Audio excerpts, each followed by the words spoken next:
వక్రతుండ మహాకాయ సూర్యకోటి సమప్రభా నిర్విఘ్నం కురు మే దేవా సర్వకార్యేషు సర్వదా.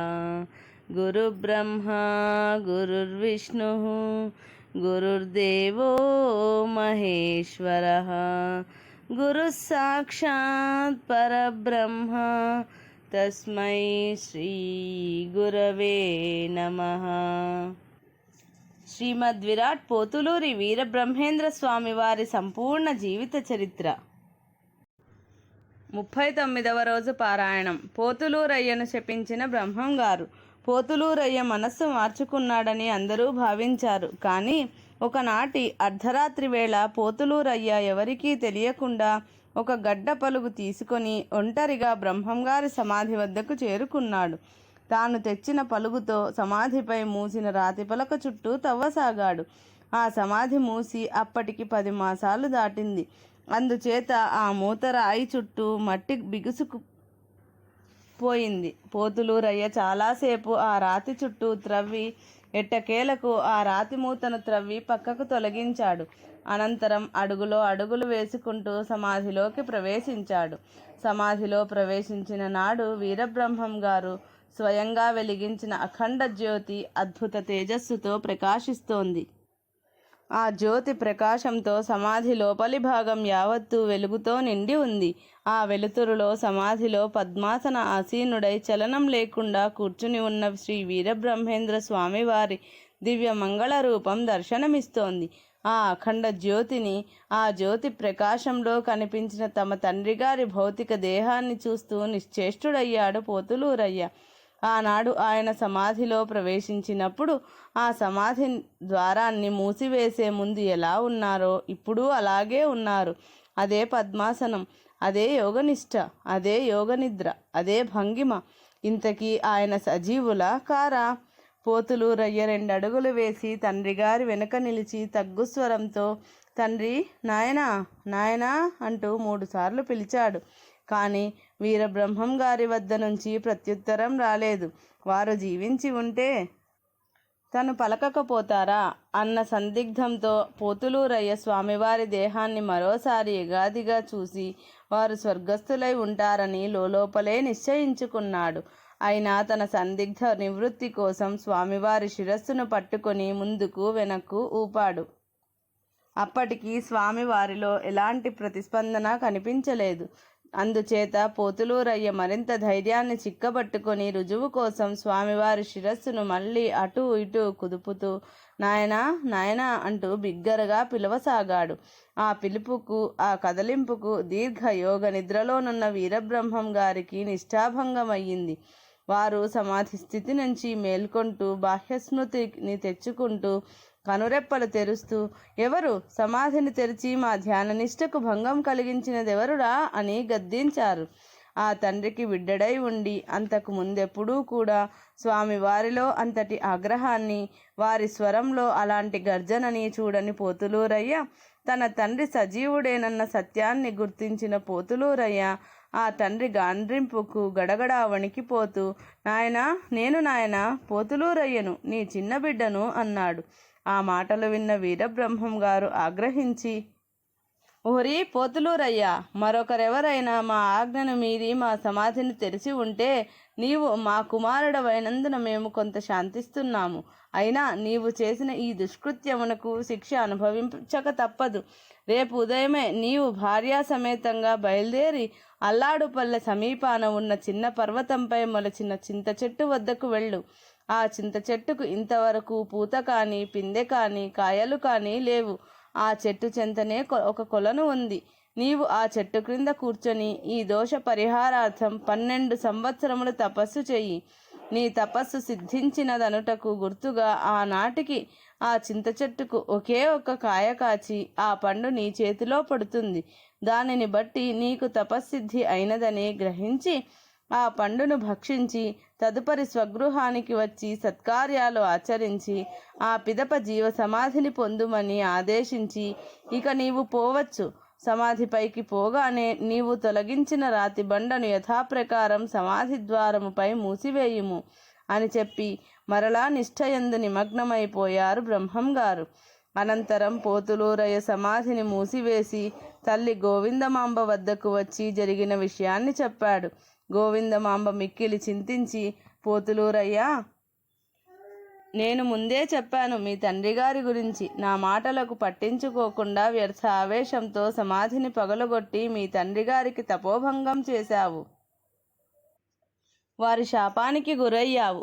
చేతులా ఈ దుస్థితిని తెచ్చుకుంటివి గదయ్యా అని వాపోయింది. పోతులూరయ్య తల పంకించి, అమ్మా, విధి లిఖితాన్ని ఎవరు తప్పించగలరు అని చెప్పి ప్రయాణపు ఏర్పాట్లు చేసుకోవడానికి వెళ్ళిపోయాడు.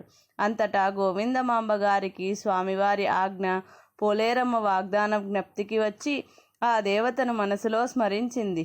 మరుక్షణం పోలేరమ్మ ఆవిడ ముందు ప్రత్యక్షమై, అమ్మా, ఏమి నీ ఆదేశం అని అడిగింది. అమ్మా పోలేరమ్మ, నా కుమారుడు పోతులూరయ్య భార్య సమేతంగా తపస్సుకు వెళుతున్నాడు. అతడు తపోదీక్షలో ఉన్న కాలంలో అతడిని నీవు కంటికి రెప్పలా కాపాడి అతడు తపస్సిద్ధి పొందిన అనంతరం సురక్షితంగా ఇంటికి చేర్చే భారము నీదే అని చెప్పింది. పోలేరమ్మ ఆమె కోరికను మన్నించి అదృశ్యురాలయ్యింది. పోతులూరయ్య తపోదీక్ష. పోతులూరయ్య ప్రాతకాల సమయానికే స్నాన సంధ్యాది కాలకృత్యాలు ముగించుకొని తన భార్య పార్వతమ్మతో కలిసి తల్లి అయిన గోవిందమాంబ వద్దకు వెళ్ళి ఆమె అనుజ్ఞను, తమ సోదరులు శ్రీ గోవిందయాచార్య స్వామివారి అనుజ్ఞను పొంది తపోదీక్ష వహించి బయలుదేరాడు. ఆ దంపతులు అనేక పుణ్యక్షేత్రాలు దర్శించుకుంటూ అల్లాడుపల్ల సమీపాన గల లింగాల కొండ వద్దకు చేరి అచ్చట గల కోనేటి ఒడ్డున ఉన్న చింత చెట్టు క్రింద ఆసీనుడై తపస్సు ఆరంభించాడు. ఆ దంపతులు ఆ ప్రక్కనే ఒక ఆశ్రమాన్ని నిర్మించుకున్నారు. పోతులూరయ్య అక్కడ ఆశ్రమం నిర్మించుకొని తపస్సు చేస్తూ ఉండటం వల్ల ఆ చుట్టుప్రక్కల గ్రామాల వారికి అనేక మహత్యములు జరిగి వారంతా అది పోతులూరయ్య వారి మహత్యమేనని గ్రహించి తరచుగా ఆ ఆశ్రమాన్ని సందర్శించసాగారు. పోతులూరయ్య వారికి భక్తి, జ్ఞాన, వైరాగ్య ధర్మాలను బోధిస్తూ సుప్రసిద్ధుడయ్యాడు. అతడి తపోశక్తిని గుర్తించి కొందరు అతడికి శిష్యులయ్యారు. పోతులూరయ్య అక్కడ ఆశ్రమాన్ని నిర్మించుకున్న నాటి నుంచి పోలేరమ్మ మారువేషంలో పాలమ్మిలా వచ్చి ప్రతి దినము పోతులూరయ్య దంపతులకు పాలను సమర్పించి వెళుతుండేది. ఆ విధంగా 12 సంవత్సరాల కాలం గడిచింది. ఒక్కనాడు కూడా పోలేరమ్మ పెదవి విప్పి పోతులూరయ్యతో మాట్లాడలేదు. అతడు తనతో మాట్లాడే అవకాశం ఇవ్వలేదు. ఆ విధంగా 12 ఏళ్ళు తపస్సు చేసిన అనంతరం శ్రీ వీరబ్రహ్మం గారు చెప్పినట్లు ఆ చింత చెట్టుకి పూత పూసి ఒకే ఒక్క కాయ కాసి అది పండి ఒకనాడు దాని క్రింద తపస్సు చేస్తున్న పోతులూరయ్య అరచేతిలో రాలిపడింది. అందుచేత తనకు తపస్సిద్ధి కలిగిందని గ్రహించిన పోతులూరయ్య ఆ పండును భక్తితో ఆరగించాడు. తన తండ్రి శ్రీ వీరబ్రహ్మం గారిని మనస్సులో స్మరించుకున్నాడు. అనంతరం పోతులూరయ్య భార్యా సమేతంగా బనగానపల్లె వెళ్ళడానికి నిశ్చయించుకున్నాడు. అంతటా పోలేరమ్మ యథాప్రకారం ఆనాడు కూడా పాలు తీసుకొని రాగా పోతులూరయ్య ఆమెను పలకరించి, అమ్మా, 12 ఏళ్లుగా మేము కోరకుండానే మాకు ప్రతిరోజు పాలు తెచ్చి పోస్తున్నావు. మాట మాత్రమైనా పలకకుండా మరలిపోతున్నావు.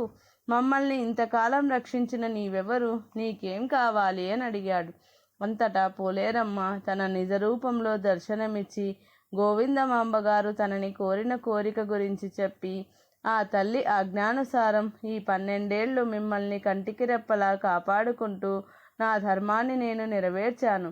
పోతులూరయ్య, నీవు తపస్సిద్ధి పొంది శ్రీ వీరబ్రహ్మేంద్ర స్వామివారి ఆజ్ఞానుసారం బనగానపల్లెలో నివసించడానికి వెళుతున్నావు. అందుచేత నన్ను శ్రీ వీరబ్రహ్మం గారి మఠము నందు నిలుపు, అదే నా ఆకాంక్ష అని కోరింది. పోతులూరయ్య మందహాసం చేసి, అమ్మా, ఇంతకాలం మమ్మల్ని కనిపెట్టి ఉన్నందుకు నీకు కృతజ్ఞతలు. కానీ నీవు క్షుద్రదేవతవు కనుక నిన్ను పరమ పవిత్రమైన వీరబ్రహ్మం గారి మఠమునందు నిలుపుట వీలు కాదు. అయినా నీకు తగిన చోటు చూపిస్తాను.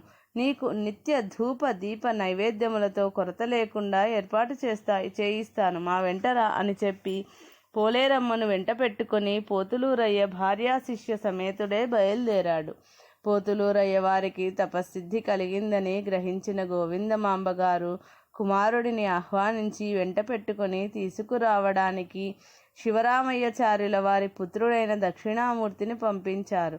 అతడు వడివడిగా ప్రయాణించి సగం దూరములో ఉండగా పోతులూరయ్య దంపతులను కలుసుకొని వారిని వెంట పెట్టుకొని తిరుగు ప్రయాణమైనాడు. వారు మజిలీలు చేసుకుంటూ వస్తుండగా ఒక మజిలీలో ఒకనాటి రాత్రి దక్షిణామూర్తికి శ్రీ వీరబ్రహ్మం గారు స్వప్న దర్శనమిచ్చి అతడికి శివ సాయుధ్యము సమీపించిందని తెలిపారు. ఆ మరునాడు దక్షిణామూర్తి శ్రీ పోతులూరయ్య గారికి ఆ స్వప్న వృత్తాంతాన్ని వివరించి అచ్చటనే శివ సాయుధ్యాన్ని పొందాడు.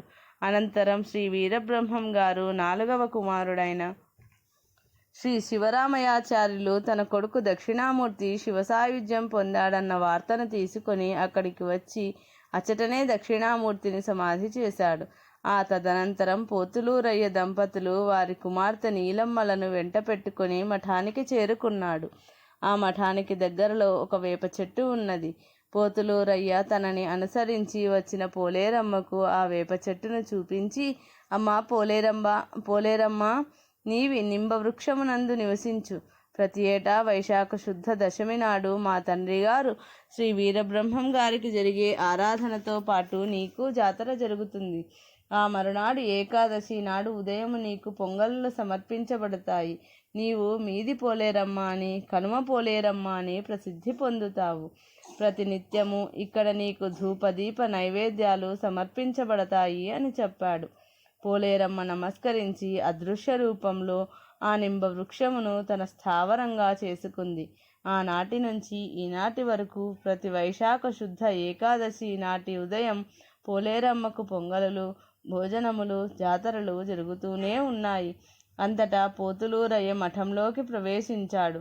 అతడు ఆ మఠములో నివసిస్తూ ఎందరో భక్తులకు, వేలాది జనులకు జ్ఞానబోధ చేస్తూ జీవించి కొంతకాలం తరువాత తన తండ్రి వీరబ్రహ్మం గారి ఆదేశానుసారం సజీవ సమాధిలో ప్రవేశించాడు. అలాగే గోవిందమాంబ గారి శాపానుసారం పనిపెంట, మునిమడుగు గ్రామాలలోని విశ్వబ్రాహ్మణులు ఒక్కరూ లేకుండా నశించిపోయారు. ఆ 2 గ్రామములలో ఇప్పటికీ ఇతర గ్రామాల విశ్వబ్రాహ్మణులు ఎవరూ నివసించరు. ఒకవేళ ఎవరైనా విశ్వబ్రాహ్మణులు మూర్ఖించి ఆ గ్రామాలలో నివసించడానికి ప్రయత్నిస్తే వారికి అనేక కష్ట నష్టాలు సంభవిస్తాయి.